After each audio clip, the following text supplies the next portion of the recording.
When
We're going into the ball. I can see it fall from the blood red sky. We got to fight it all, and we race until we see the whites of their eyes. When the rain starts pouring down, revolution's such a lovely sound. I can see the shutters are closing in, and there's blood in the water now. So what you fighting for? This is where we draw the line. This is where we draw the line. I hear your battle cry. Let me hear your battle cry.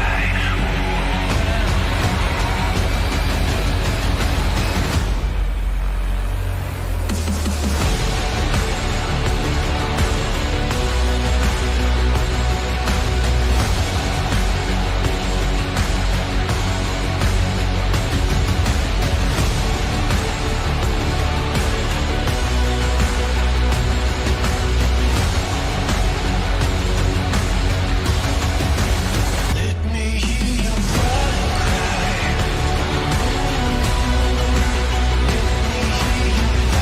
cry. Let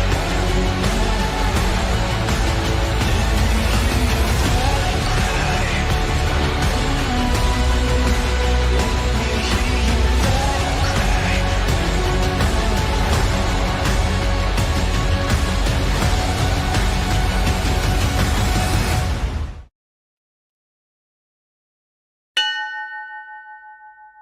Oh, hi everyone, and welcome into Behind the Helm. If you want to watch this show live, tune in every Thursday at 4 p.m. Eastern Standard Time on Facebook, YouTube, or Twitch. Make sure to leave a comment down below, and we'll respond live. As always, find it, like it, share it, follow it. But if you want to watch the show after the fact, head on over to YouTube or on Facebook, where the shows are cataloged and you can see all the comments and notes and still watch the show and any bonus content. If you just want to listen to the show, head on over to Spotify, Apple Podcast, Audible, wherever you can find a podcast, and just search up Behind the Helm. Enjoy the show. Episode number 5. That's right, Season 2, Episode 5 here on Behind the Helm. Welcome in for all those of you watching live. For those of you listening later on Apple Podcasts, Google Podcasts, Spotify, wherever that may be, or for those of you watching later, hey, thanks for watching. Make sure you smash that like button, share this feed, find it, like it, share it, follow it. Get this information out there. You never know who you might help. Do all those algorithmic things to help this information get out there, to help this channel grow. So for those of you who had listened to last week, episode 4, we're going to do a little review. It got a little long, so for those of you who hung out with me, I appreciate it. First and foremost, the bonus content was talking about the Army-Navy game. Yes, I was wrong on my prediction. Yes, Army won. Congratulations, Army, I guess. But, yeah, watch the game. You know, it is what it is. When Army plays Navy, it's always a good game just because of the skill level and where they're at. So when you watch like Army or Navy play like some Big Ten team or something, it's normally a blowout. It's not any fun to watch. So it was all right. Now, to recap a little bit, what we went over in episode 4 is talking about a move, a PCS, permanent change of station, doing that move with your household goods, within the continental U.S., aka a CONUS move. It got a little long. We had to cut it short. There's a lot of great information in there, and there's still a lot more about it. So what we're going to do today, it might be a little bit shorter, but I want to wrap that up because what we didn't get to is talking about after the fact, the claim status, making claims, the different types of claims that there are, as well as go over some of the frequently asked questions that are listed on Military One Source, where we can kind of answer those too, and they might be some that you've had questions about as well. But before we get started, again, please smash that like button, share this feed, no matter what platform you're listening on, and if you happen to be listening on Apple Podcasts, Google Podcasts, any of the just audio versions, hey, make sure you download some episodes, right? That helps out too. And then you can just listen to it later. Do that. So let's get back into that. Let's review some of the stuff for moving. Just a few things. Remember, there are 2 types of moves when you're moving your household goods. You have an HHG or a household goods move, and then you have the PPM or personally procured move. And the difference being, one, the military moves all of your stuff. They hire a company, they come in, they pack everything, they move it for you, they unload it for you. That's the HHG. And then a PPM is when you do it all yourself. You're taking weights and all that. Now, I will say there's a third. I said that last week because you can do a partial move, but that's up to you. Your situation will dictate that. I personally hate packing and moving things and would rather have professionals come in and do it. Now, with that being said, we talked about the different resources and places to go to get that information. One of the big ones is Military One Source. I always advocate for Military One Source. I recommend you check it out. And anybody can check it out. It can be the spouse. It doesn't have to be the service member. Go in. There's all kinds of forums and resources that you can read through, as well as different resources where you're at, especially if you're on a military base, going to Fleet and Family, talking to somebody there, or just other military members, spouses, people who are going through the same thing you are. Don't hesitate to reach out. Don't do it on your own. You're not by yourself. That's part of the reason that I do this. Some people that can be hard to do. So I'm hoping that this, through this journey through season 2, will help somebody at some point, whether it's now, whether it's a year from now, whatever. Now, I know some of you are thinking, well, I thought the whole point of season 2 was moving overseas. You're absolutely right. And we will get to that. That's called an CONUS move. As we start gearing up towards that and all the things that myself and my wife Claire start to figure out about that, we'll start doing episodes about that as it gets closer. But even before an CONUS move, we had a CONUS move. So I thought it would be a very good thing to cover. And there was somebody who had posted a comment that pretty much said, thank you so much for doing this, the complicated process of moves, as well as 2 episodes ago going over orders, which can also be very complicated. So hopefully that helps some of you. So, all right, so we have our move. Things have come in. There are different types of claims. Look, whether you move things yourself, a professional company moves you, every now and then things happen. Something might get broken, and you need to know what you need to do. Now, there are a couple different types of claims that can be made, and the first one is actually before all that, and it's called an inconvenience claim. So what is an inconvenience claim?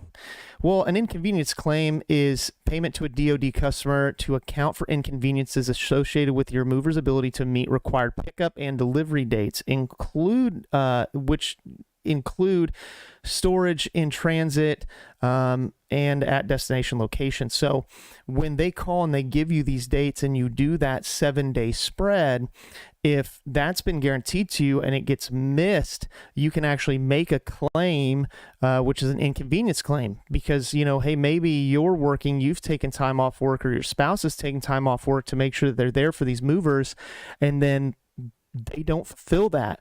Well, you can make a claim for inconvenience, which I would recommend that you do, and you can actually get paid for that. The amount, I'm not sure. I've never actually dealt with an inconvenience claim. Normally when they give you those dates, it's good. But what I'm reading through here, there's a couple things with that. How about when it's authorized? How do you use an inconvenience claim? Well, you're authorized if the TSP fails to pick up your shipment upon the agreed date, which we were just talking about. They fail to deliver on or before the required delivery date. And when they place your shipment into storage at the destination location, you're eligible for an inconvenience claim if it was placed in storage without you being notified first. They can't deliver your shipment within 7 business days, and your request delivery date more than 7 business days in advance. They can't deliver it. So those are the types of things you'd be looking for an inconvenience claim. Now, how do you make an inconvenience claim if that were to happen to you? How do you file that?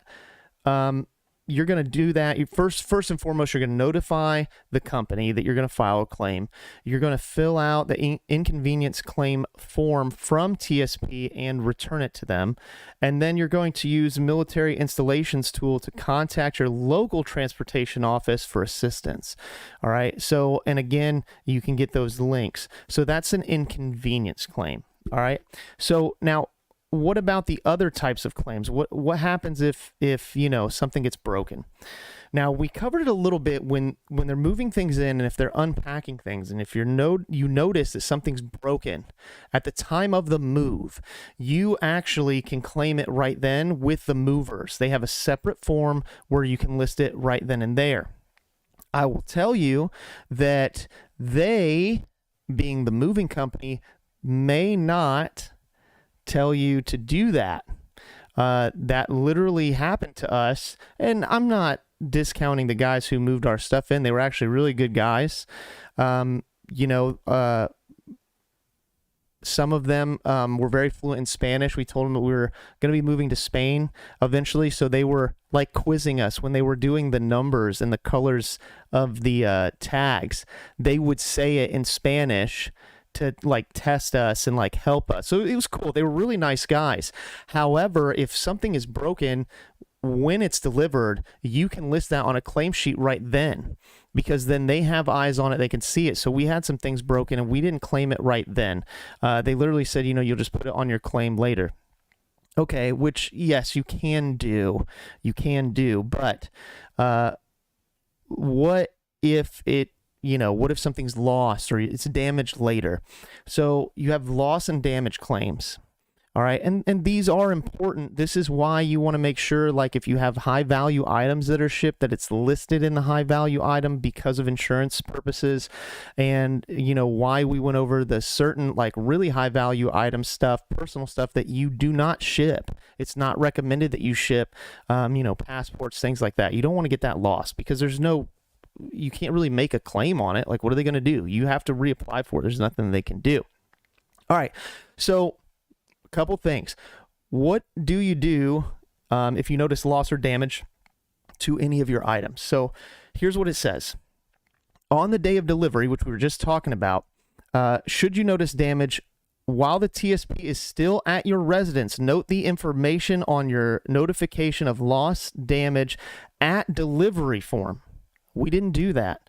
So know that, right? And if they're telling you that the TSP that's delivering to your house is telling you, no, that's not, no, that's how it's done. If you notice it then, report it then. Okay.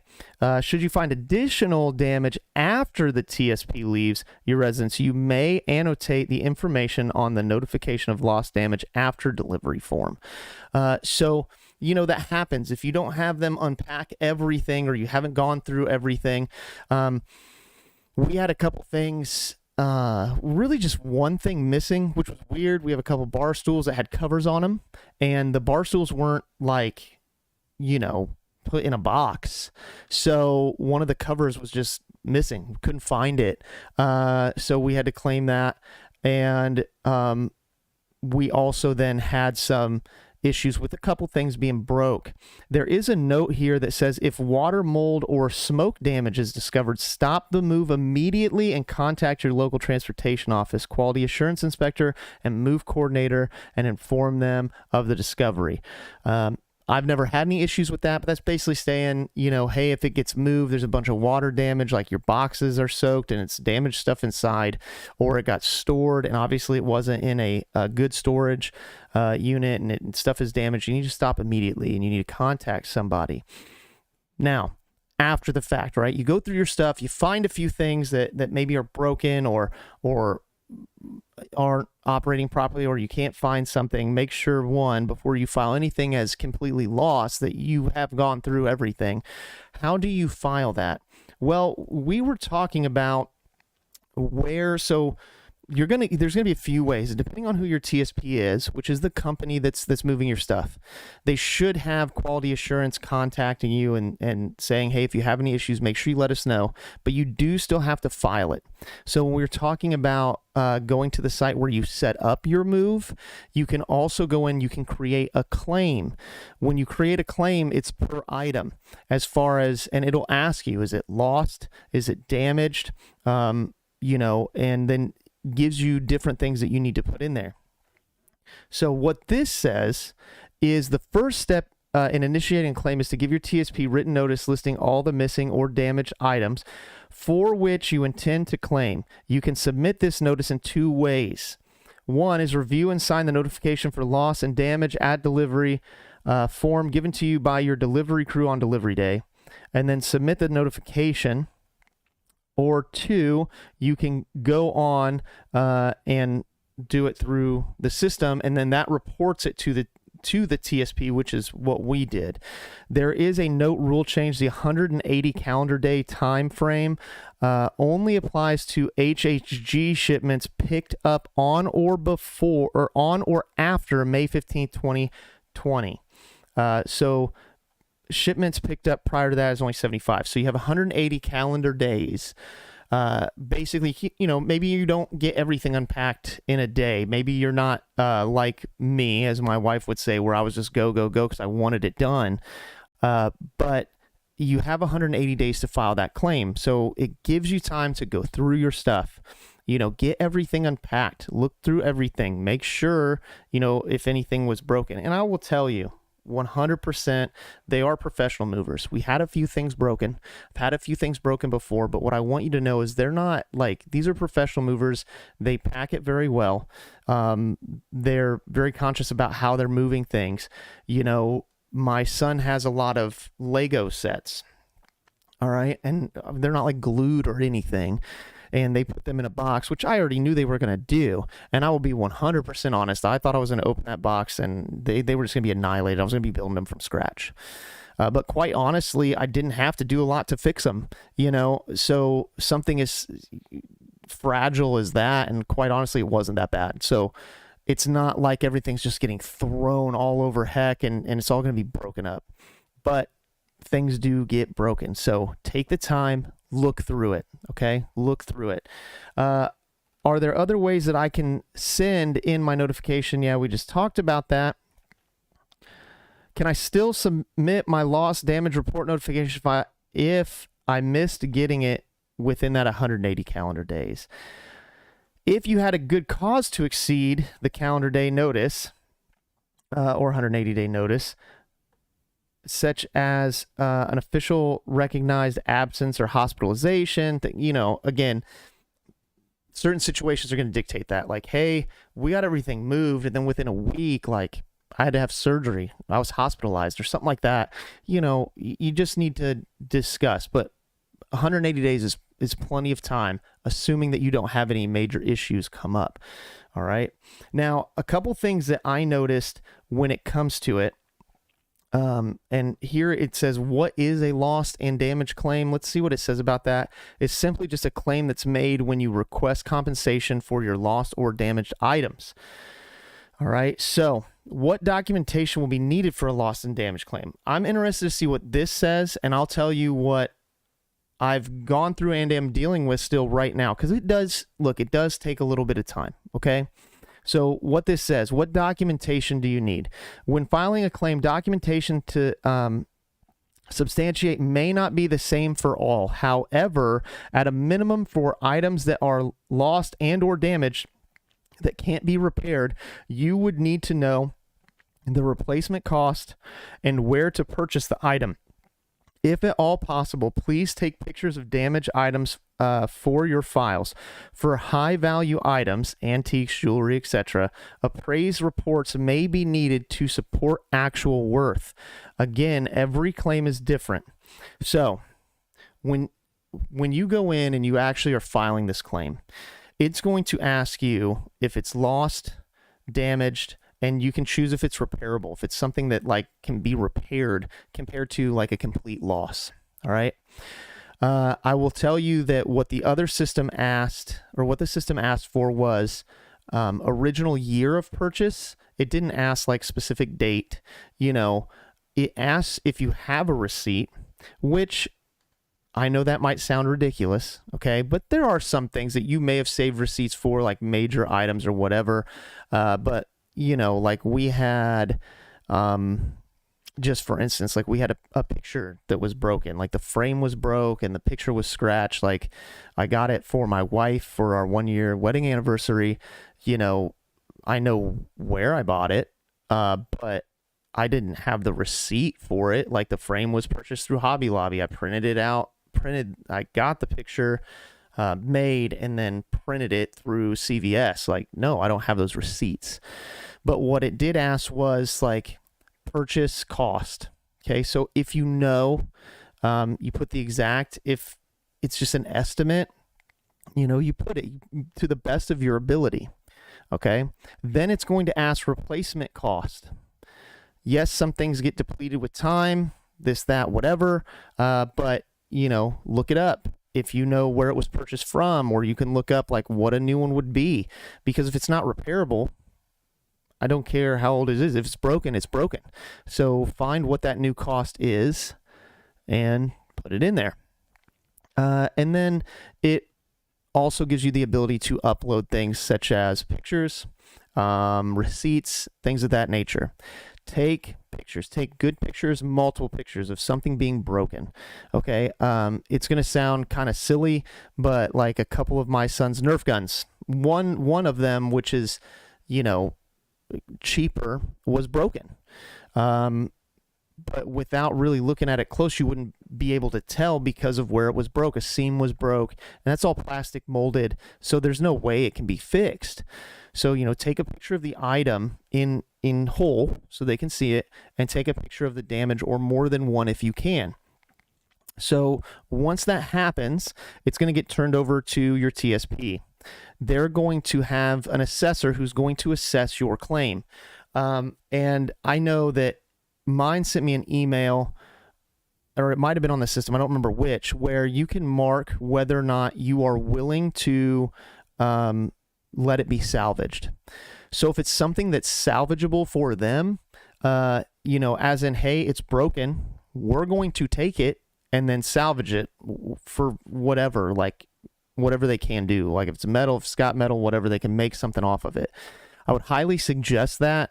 And more than likely, if it's like really broken, you're not going to be worried about them salvaging it, but it's a little bit of a deterrent so people aren't just making claims on like scratches or something like that. Like, all right, well, now I'm going to have 2 of them, because what they do is if you choose not to salvage it, it cuts the percentage of the replacement once it's assessed. Okay. Now, again, you are at the mercy of an assessor. So this is why you need to make sure you have good pictures, you have the information. So they're going to reach out to you. They're going to tell you, hey, we're assessing this, and they may ask for things. They may ask, one of the first emails I got was, do you happen to have any receipts for any of these items? They're just asking to make sure. And, obviously the answer was no.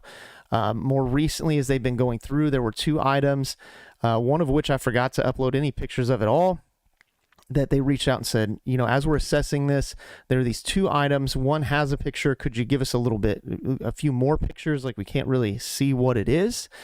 And the other one, I didn't send at all. So they said, can you get us some pictures of this? Yeah, sure. No problem. Take the picture, send it to them. Once they assess it, they're going to send you basically a settlement. This is what we see. This is what we're assessing it at. They may opt to have somebody come look at it, which is possible. It just depends. And then whether or not they're going to attempt to salvage it. So, hey, we're going to salvage this item. So we're going to pay you out, but then we need to come pick up the broken one. Now, I've never had anything salvaged. So if that happens, I'll make sure to update you on how that process works. But again, remember, we moved in Columbus Day, so October 9th. I placed the claim, I think about 30 days later, total claim, and we're still working on that. It can take a little bit of time. Now, what happens if they send you a settlement and you and the TSP are kind of going back and forth and you cannot settle on an amount? There's actually a question about that in here. It says, the moving company and I cannot agree on a claim amount. Who do I contact for help? So you can, all right. If you cannot come to an agreement on the offers being provided, you may either transfer a portion per line item or the entire claim to your military claim office or MCO. To find your MCO contact information, visit the following service branch moving assistance web pages, and then look under military claims office section. Literally for the Navy, it's Navy PCS moving assistance. So that's what you would look up. And then, so you're going to go through that. You're going to get an offer. You can choose to accept it. You can choose to not, or say, hey, I think that's too low, or anything like that. You can do that. So it's up to you. Okay. Now, let's talk about another type of damage that could happen. All right. What if the movers damage your home? What if when they're moving things out, they damage your home, or when they're moving things in, they damage the home, put a hole in the wall, or they break something in the home? Could that happen? It could. Again, like when they delivered our stuff, they laid down mats in the high traffic areas where they were going, all of these things. But what if that happens? What do we do? So if that happens, if you notice damage caused by the movers, point it out to the moving company. Point out to the lead crew member, the supervisor, before they leave your residence, if possible. If you notice it right then, make sure it's documented on the paperwork prior to them leaving. If the damage is found later, you only have seven days from the last date they were in your residence to alert the TSP of the damage. please make sure notification is in writing. And then for more information, you can always check out some more information through the personal property claims fact sheet. So again, you're here on Behind the Helm, episode number 5. We're still kind of talking about CONUS moves. We're going through the claim process, and we're going to go through some FAQs. Again, make sure you smash that like button, share this feed. I'm telling you, there are a lot of people that struggle with military moves. It can be a daunting process, and it's a little bit of a different process. So I'm really hoping that between episode 4 and this episode, including episode 3 going over orders, that this really helps somebody out there eventually. Okay. So again, when something like that happens, you're going to go directly through the company because it was their company that caused the damages. So you can always get help if they're being difficult. Obviously you want to, if they're being difficult about that, which I wouldn't think that they would be. But if they are, obviously you want to talk to your transportation moving office for your service to make sure that you let them know, right? Hey, this company did this. They're refusing to do this, or say that it is. Make sure you have all this in writing through email, whatever, and you make sure you turn into them, because then what they're going to do is they're going to turn around and probably end up revoking their government contract, because we don't want people like that moving us, right? So those are the types of claims, and as I get more information on mine, like when it finishes up and we get like settlement stuff, I'll kind of, go over some of that in a later episode. What I want to get into now, to kind of wrap up talking about just, a regular within the continental U.S. move are frequently asked questions that maybe we didn't go over when we were talking about it last week. So a few of them. Number 1, POV. We kind of talked about POV a bit. We didn't ship a POV. What is a POV? A POV is just your privately owned vehicle. That's what that stands for. What is a POV? Privately owned vehicle. Now, we talked about it a little bit as far as smaller vehicles, motorcycles, stuff like that. But a POV, or privately owned vehicle, is a motor vehicle that provides personal transportation and is owned by or on a long-term lease, 12 months or more, a customer or customer's dependents. A POV can have 4 or more wheels like a car or truck. The POV must be self-propelled, licensed to travel on public highways, and designated to carry passengers or household goods. Okay, those are just, I know that seems pretty common sense, but I'm sure somebody's tried to claim POV before. So will the government pay to ship a POV for you?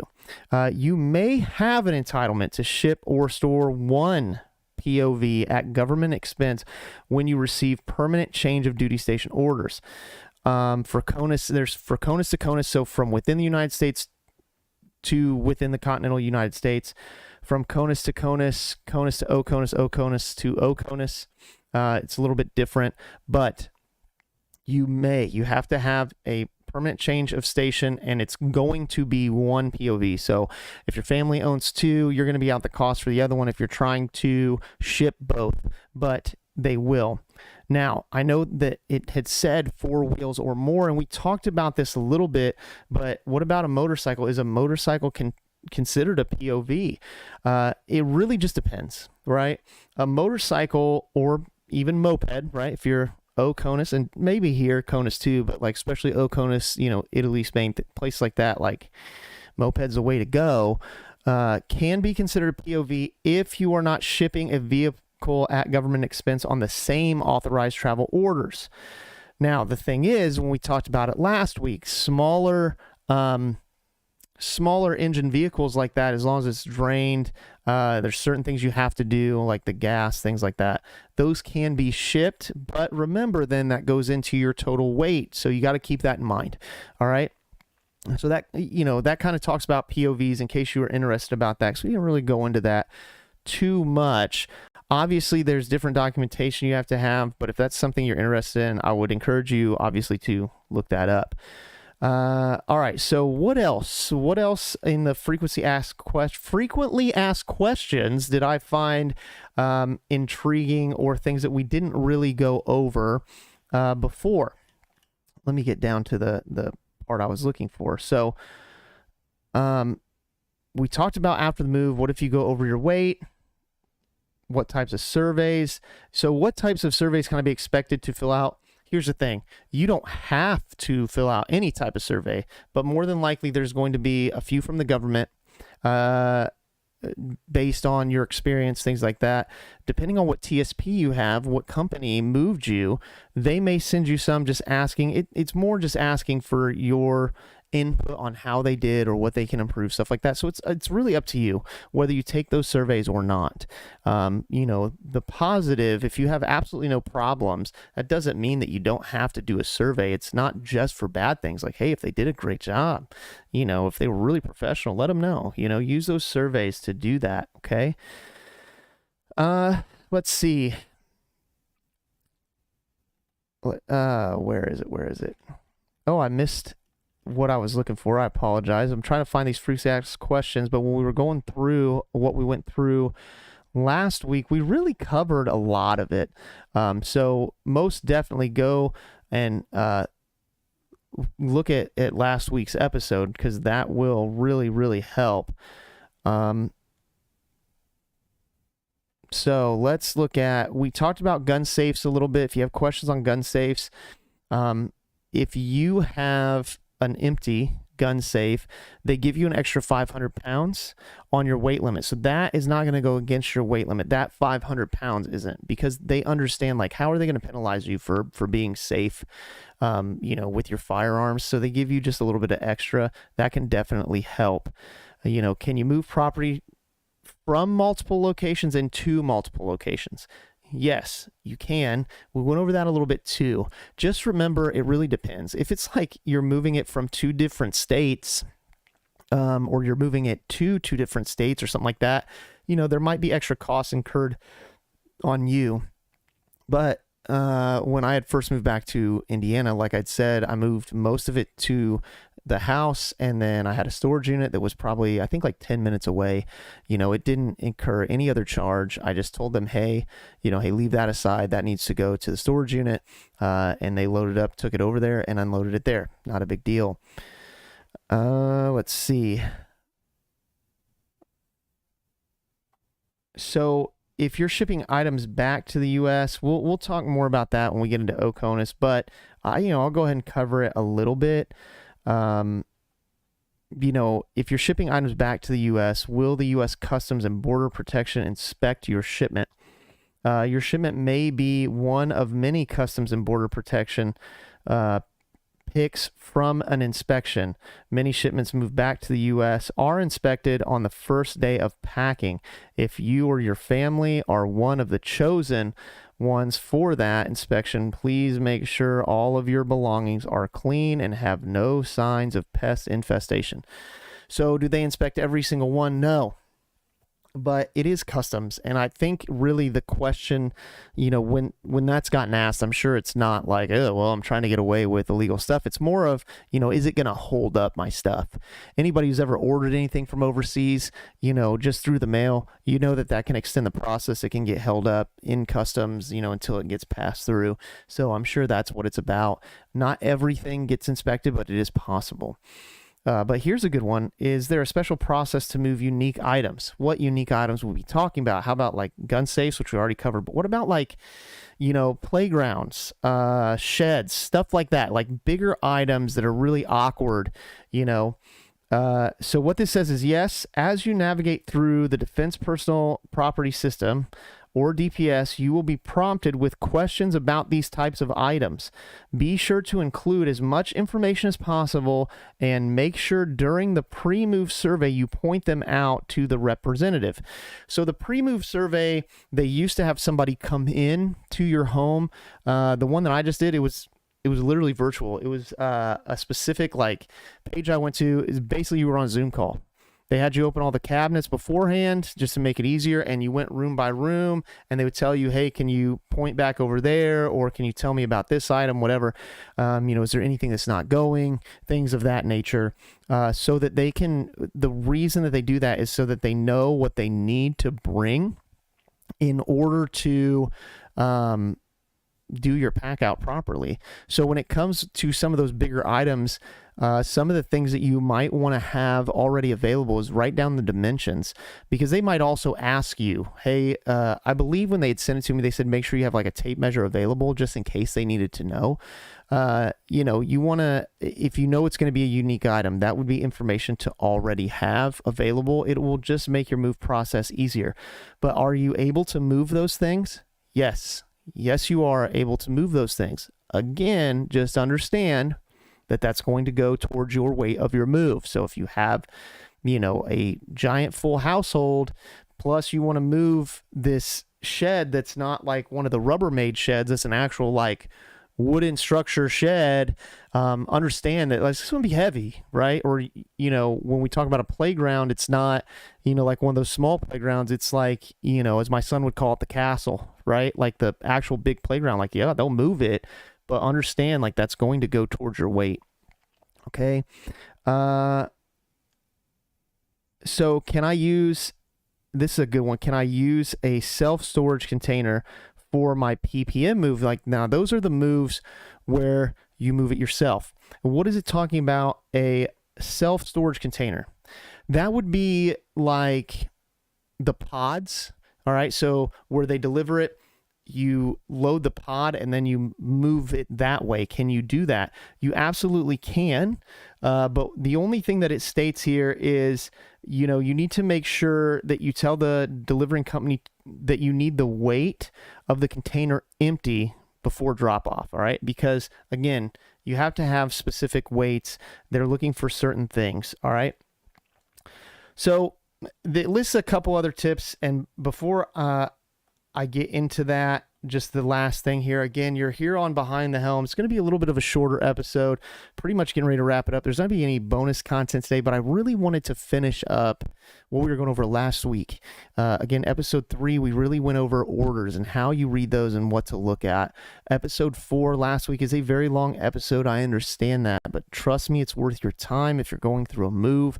I really hope that the information helps you out. And if you're listening to it and you notice something or you hear something or you have experienced things in your move that might be more helpful, like somebody had mentioned, and I didn't even think this, and I think it was a great idea, either buy air tags, or if you already have air tags, when they're packing stuff, if there are specific boxes or something specifically that you're going to want to find right away and you're not going to get everything unpacked, set those air tags up and just drop it in that box.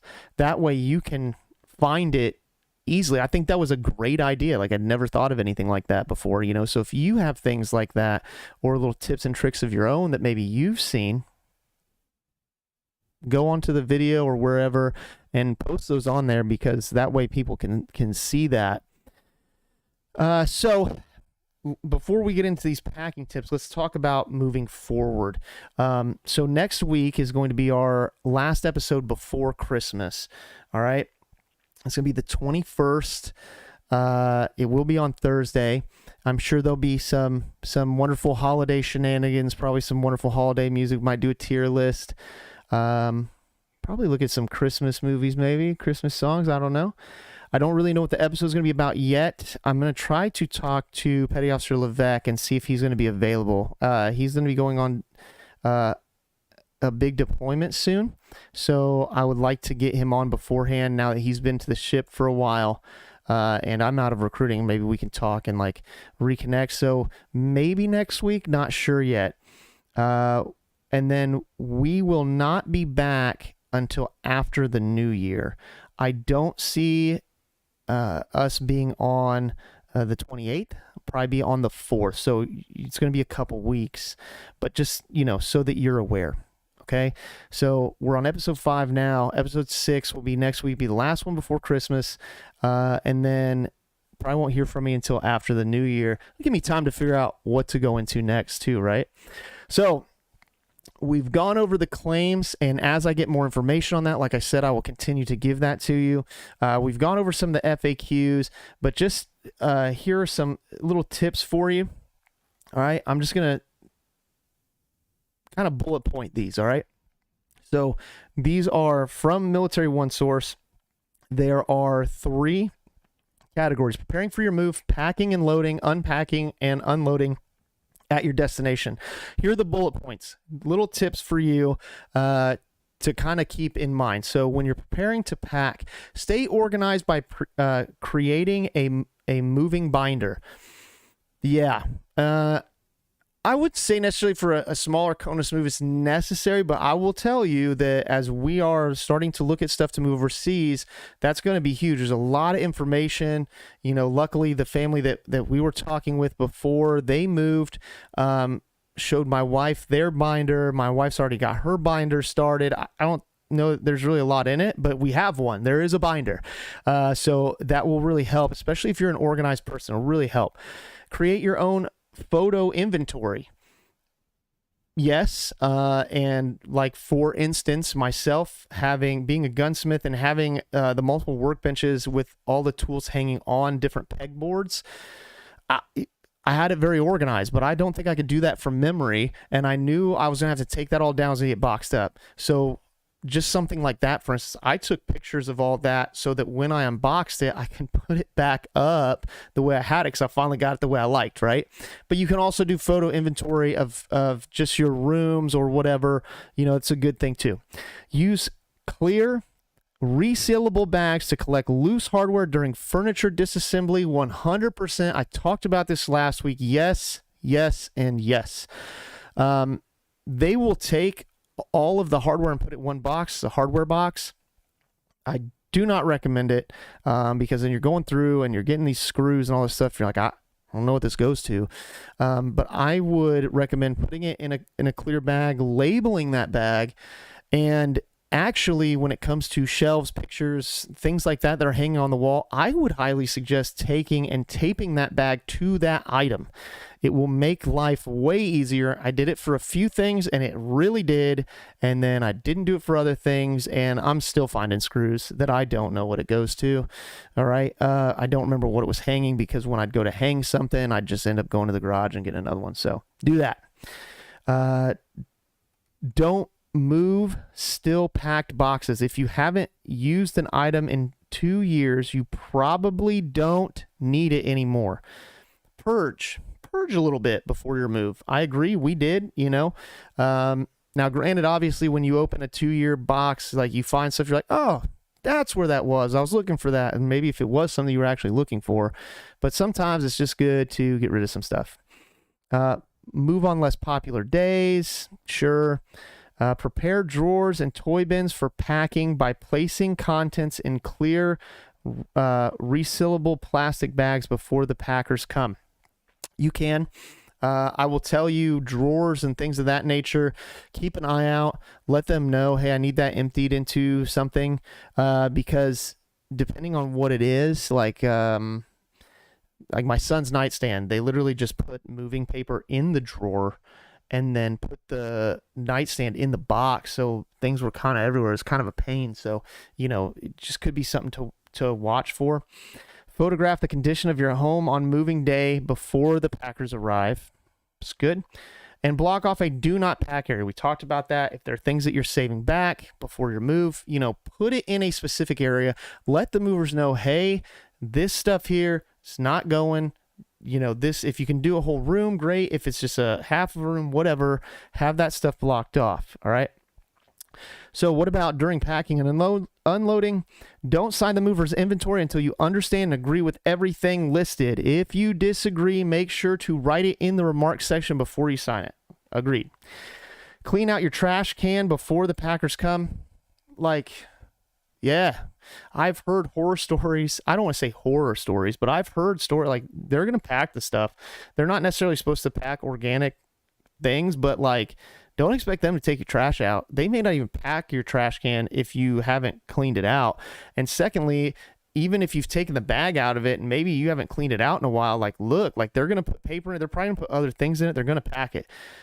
Do you really want to, like, what if you have to store that for like 30 days and then you get it, you open it, and it is just absolutely disgusting? Like, clean your stuff. Clean your stuff. Like, you shouldn't have to say that. Empty the medicine cabinet and plan to take those items with you. Yes. Prescription medications, obviously, if you need them, and then any medicine like cold, flu, stuff like that. If it's already opened, the seal's been broken, they technically, most of them will not move it. So have a plan to either get rid of it or understand that you may have a box of stuff that if you want to keep it, you may have to move on your own. All right. Have the packers show you the inside of each box before they tape it. You can make additional notes on the outside of the box, exactly what's in there. Because what they're going to do, depending on the company, is they're probably just going to put like which room it was in. Hey, master bedroom, child's room, living room, garage, right? But if it's something specific outside of like the air tag idea that we had, write your own extra notes on the box. So when it gets delivered, you're like, oh, that's there. My wife said her mom had a great idea. They use blue painter's tape to block off the do not pack corner and some bigger individual items, like the vacuum. We had a table that we were saving back where we couldn't put it all in the same area. So, or stuff that we were getting rid of. Even there was a small kind of cabinet that I had that, like, we kind of just said, like, if they pack it, whatever, but we're not going to need it. We're going to throw it away. It was kind of falling apart. So what my wife and her mom did was, once they got what they could in the one corner, they taped it off. And then a couple of the bigger items that, like, hey, this isn't getting packed, they literally just put a very visible piece of painter's tape on it, said do not move. That's another thing you can do. It's very good. Thank you, Claire. And then it says, carry your first day necessities with you. Don't let them go on the truck. Yeah, even if your delivery is supposed to be door to door, be conscious of what you may need and what you may need when you get there. Plan to make sure to have some clothes, have your important paperwork, those things. Don't let that stuff go on the truck. All right, so unpacking and unloading at your destination. Here are a couple tips and tricks. Document any pre-existing damage and plan where you want your furniture to go. If you have time, hopefully you get to your house beforehand. I know it's hard sometimes. You see an empty house and you don't really know, but have a plan. Your new home's probably not going to be laid out the same way that your old home was. Kind of have a plan. Claire and I did this. We walked, we got here a day before the movers got here, and we kind of walked the house trying to figure out what room's going to be what, where our big furniture was going to go. And it's hard not having it, knowing that when they move it in, there's going to be all these boxes. So try to have a little bit of a plan. Yeah, you might have to move it later, but what I'll tell you is definitely if it's a multi-level home, okay, you want to make sure that you have an idea, because look, they're going to move it once and once only. So, hey, this like our couch and our main living room was upstairs in our old house, and myself and Claire had picked up like my recliner, so we had to move it up those stairs ourselves. Never again. But the couch is a big sectional. Like, we watched the movers move it in. There was no way we were going to do that. So especially something like that, at least have a general idea so you can kind of tell them, one, where to put it, and two, you're not having to try to mess with that later. Okay. The movers are only responsible for placing items one time. Just went over that. Pre-clean the new bathroom and kitchen. Allow enough time to clean before the movers arrive so you don't have to clean around all the boxes. Sure, if it's a house that's been vacant or whatever, you want to make sure that you have a clean kitchen area so that you're going to be able to, do what you need to do. That's a good one. Unpack one box at a time. I don't know if I necessarily agree with that one, but that's one of the tips it has. It says it's easy to open a box, decide you have no idea where all that stuff should go, and then move on to the next box.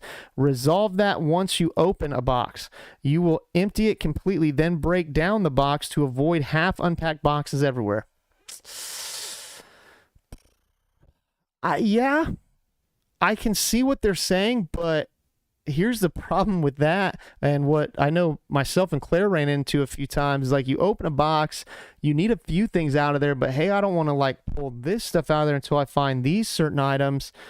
Yeah, I understand what they're saying, because part of the problem when you're unpacking is the amount of boxes that you have, because they professionally pack it, and it can be very frustrating and very daunting to where you're just trying to get around stuff. You don't even have places to put things. So the quicker you can eliminate boxes, get them broken down and out of your way, the easier it will be. But that could be hard to do. But I guess it's a good tip. And then finally, document and report any damage to your movers as items come in the house. Again, we did that. Like, they reported it to us, and even said, hey, we're very sorry. Looks like they packed it this way. That's what it caused it to break. And, they told us about it before we even noticed it. And then they just told us to put it on the claim. But again, experience, it should be reported right then and go on the paperwork right then. Okay, you can report it later, but I'm just saying it should go there. So hopefully the information over the last couple weeks has really helped you with a move. If you have a move coming up, or if you know somebody who has a move coming up, by all means, send them over. Tell them to watch or listen to episode 3 and 4. Hopefully there'll be some good information for them that'll really help them in their move. And like I said, it's still a learning process, even for me, and I've done it multiple times. The only thing I'm still trying to finish up is the claim process for this move. And as that information comes in, I will continue to update you guys on that. And then we'll start getting into, especially after the first of the year, that CONUS move and moving overseas, and what does that look like. But for now, please make sure you smash that like button. Follow on whatever platform you're on. Still trying to get those views up. And if you're listening to it on the audio side, make sure you get some downloads in there too. Maybe you can listen to the whole episode 3. Download that bad boy. That helps me out too. So I really appreciate everybody who's come in and watched this. I know that it's not on our normal Thursday time. I have a chief event tomorrow before all the stand down leave and stuff for the base that I have to attend, and I just don't know if I would have been back in time. I knew this was going to be a little shorter, so I figured we would go ahead and do it today. So again, thank you guys so very much for coming in. This was episode number 5 of season 2, and like I said, next week we'll talk about some Christmas stuff, so the last one before Christmas. So thank you guys so very much. Have a great day.